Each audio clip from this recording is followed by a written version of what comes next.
நீங்க என்ன சொல்லுது? டைட்டில் சொல்லுதா? அதுல 2 மூவ் பண்றதுக்கு 2 இயர்ஸ் ஆகும். ஏய் உண்மை சொல்லு. டான் எனக்கு டான்ஸ் எல்லாம் அவ்வளோ வராதே.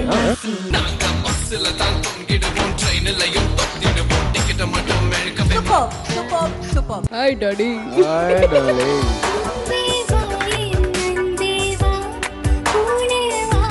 ரொம்ப அழகா இருந்தது.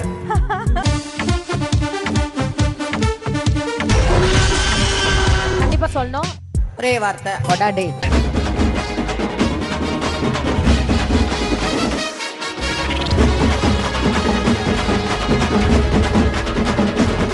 மானாட மயிலாட வரும் ஞாயிறு இரவு 7:30 மணிக்கு